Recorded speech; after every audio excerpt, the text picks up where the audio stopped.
Hello and welcome to another episode of Alan Develops. Today we're going to be working on the character sheets for this. As you can see, I've got an official Dungeons & Dragons character sheet, and it's form-fillable, which is great for doing this stuff, on your computer, because you can just fill it out without having to crib things in a pencil and get the hand cramps, let alone having to erase things and replace them, etc., etc., etc. Plus, you can print out multiple copies with ease.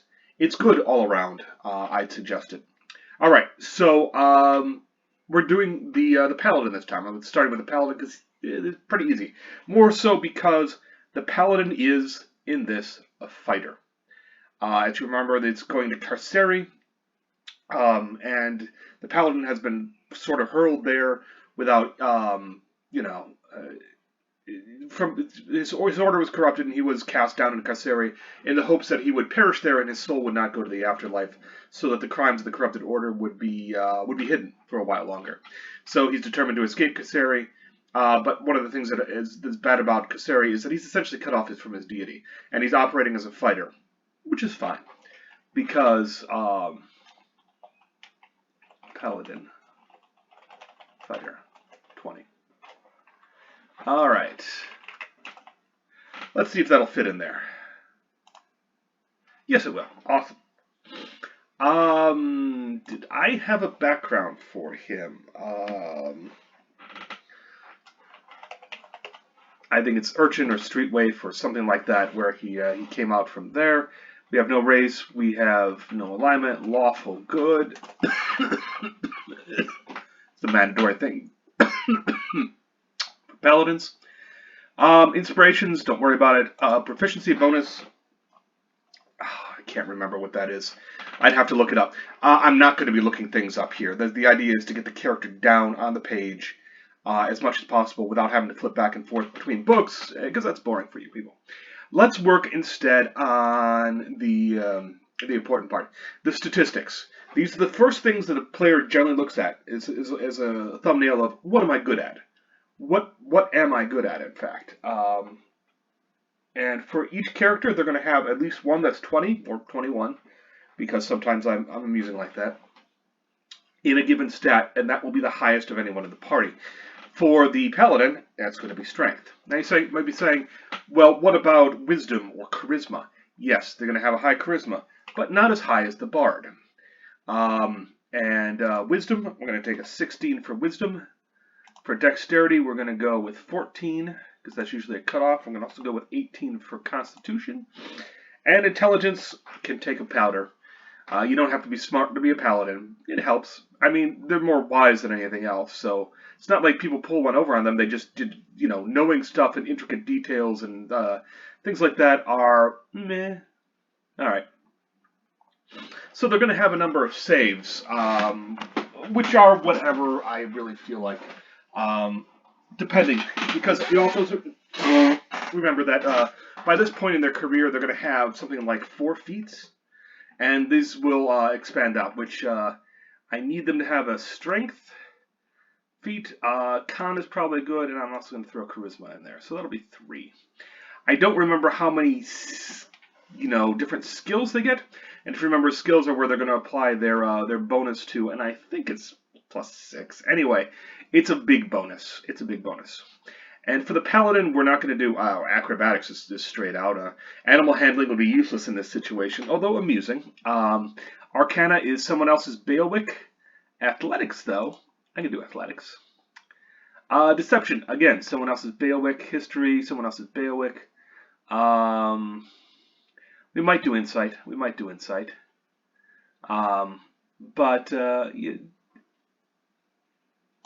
Let's zoom in a little. Let's make this easy on people. All right. Intimidation. Let's be honest. It's a charisma-based skill. That'll be awesome. Because he could intimidate the hell out of people. Perception. Never a bad thing. Do I want them to have religion? How much do they keep up with the religious aspects of it? Persuasion. Definitely. Not performance. Again, that's the bard's bailiwick. We'll go with religion. Sure. Now that's 5. Are they entitled to 5? I don't know. I will fudge it and make it work.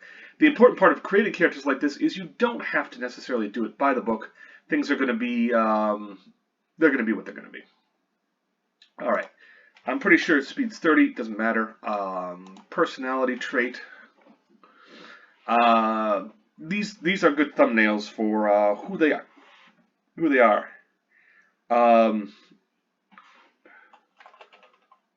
Relentless in pursuit of justice. All right, so relentless in pursuit of justice. You can't possibly. How about something that's caring, protective of the innocent.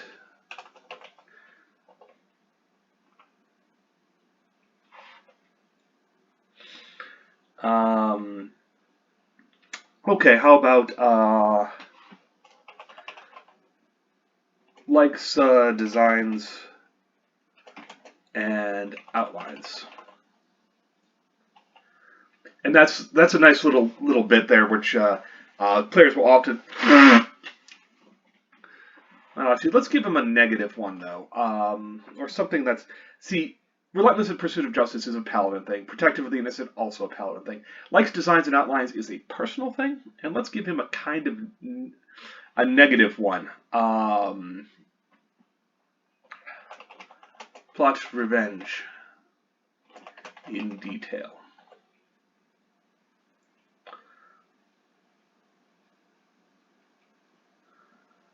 Because that weaves into likes designs and outlines, and then, there we go. Ideals. What are your ideals? I really should have a book here with me for that, to look up things. But I don't. What's your ideals? Honor is everything. Honor is everything. But there's no need to talk about it. Which is the juxtaposition of the more they talk about their honor, the more you guard your wallet, sort of thing. If somebody feels the need to talk about how honorable they are, that's always a warning sign to me. It's the same way when somebody says, "I'm a humble guy." If you say it, I'm like, why are you bringing that up? I could tell, or I can't. If you're being blunt about it. Sometimes people are honest about that, but often they're hiding something else. So, the bonds.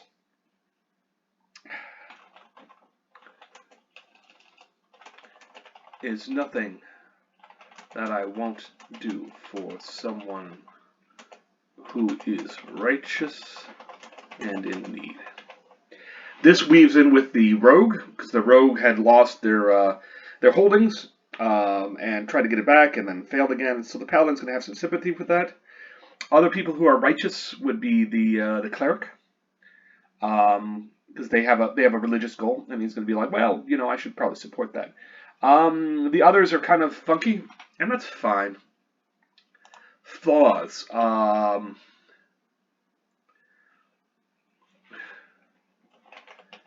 Can't give up, even if it might cost me everything, and then some. Because they gave up the afterlife. They couldn't. Essentially, when they came to him and tried to corrupt him, his order came to him and tried to corrupt him. He didn't play along. He just said no and screw off, and that got him into trouble. Is 20 D10, I think, for hit dice.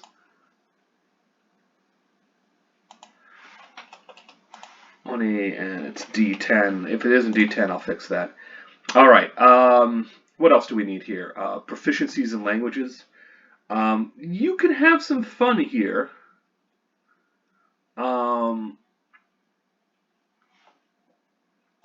Here we go. Let's give him a good skill. Sailboat, building, and racing. Because what does a paladin do in his free time? What does an urchin do that they have, the access to is like, building little boats and sailing them in like rivers, streams, ponds, what have you, and that he can do when he's older and will still feel engaged. And that's fun. Now, okay, I most of the time they offer the fact that you can other groups I've all given them an instrument to play or otherwise have that kind of can be a bonding thing with them. Very few groups go with that, but it's there for them. If they all notice that they can all, for example, play a musical instrument. In this case, it's going to be building something or crafting something. And in our thing, it's going to be whatever it takes to cross the narrow waters of the Lake of Horrors or what have you, the Lake of Doom. Anyway, because if this is taking place in Carceri, of course I'm going to use the island that Thazadun is held captive on, or he's there anyway, and they're going to have to go there because I can't not go there. All right, sailboat racing and building and racing. Languages. Draconic. Metallic accent. Well, that's not how you spell metallic, is it? So he's got Draconic with a metallic accent. Elven.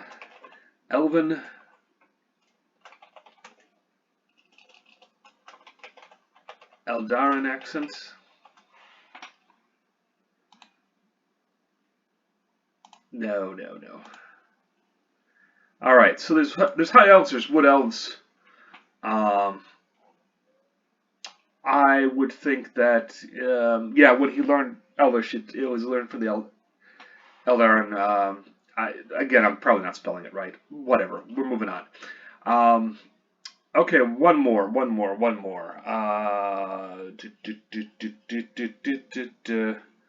Do I give him Orcish? No, I don't think he does. It does Orcish. He's kind of left that behind. Thieves can't. Barely remembered.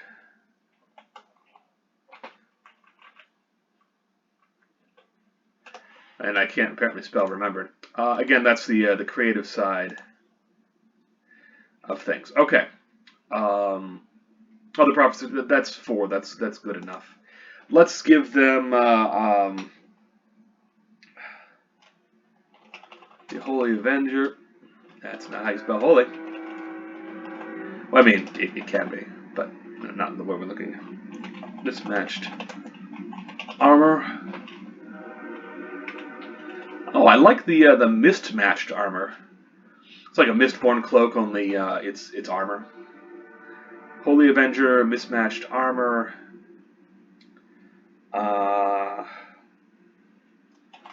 The remnants of my best boots.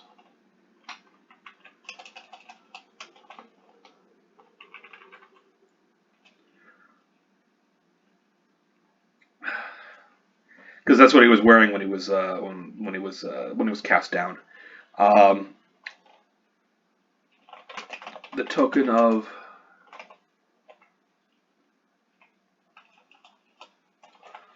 the Court of Summer. The token of the Court of Summer.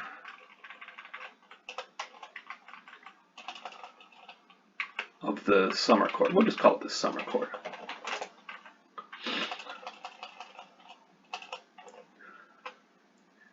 Because, that's one of the things he was wearing when he was cast down. What else? Something that he's picked up in Carceri. Something that's that he found useful. Not jewelry. Not clasps or pins or what have you.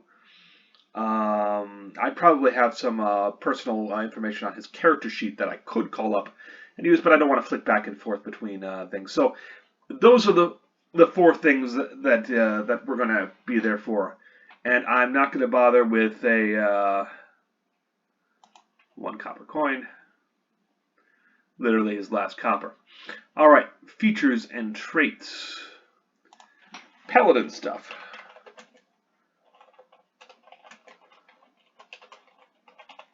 Locked. Fighter stuff. Okay,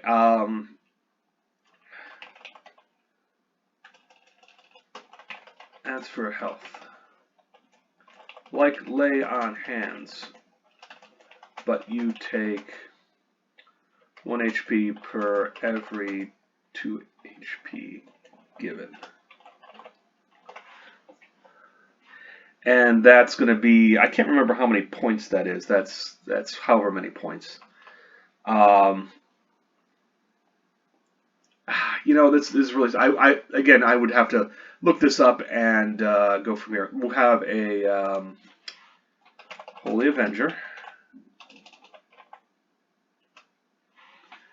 We're going to have a mace. And then with like some sort of a ranged weapon.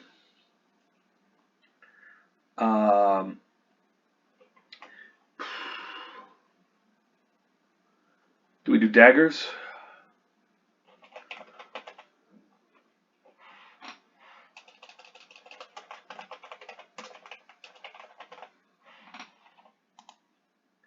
That will not fit in there. We'll just do it as daggers. And it'll have some good range stats, etc.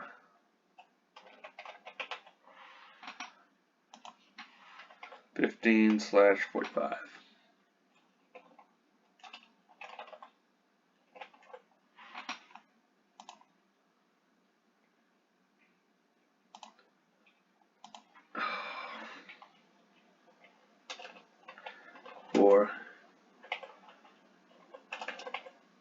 Okay, so we've given them some additional range, D8 blunt, because every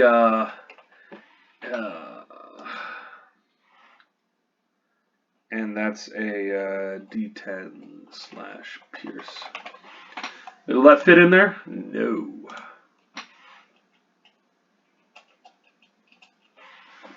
Okay, come on.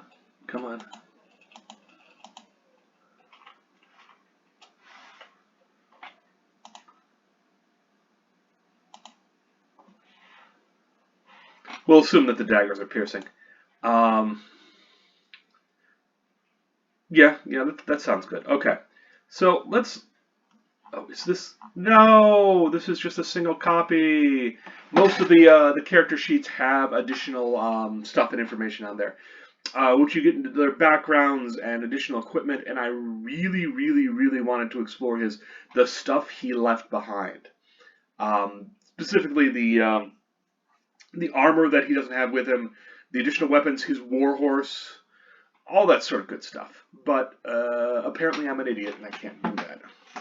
So next time I'm going to have this properly set up and we're going to explore more of what they've got in the background and moving on for that. Oh, no, actually let me do what they call, a jump cut. So what I'm going to do is I'm going to let this sit for a little bit and then I'm going to hop over and power up the additional paperwork. So 5, 4, 3, 2, 1. You didn't need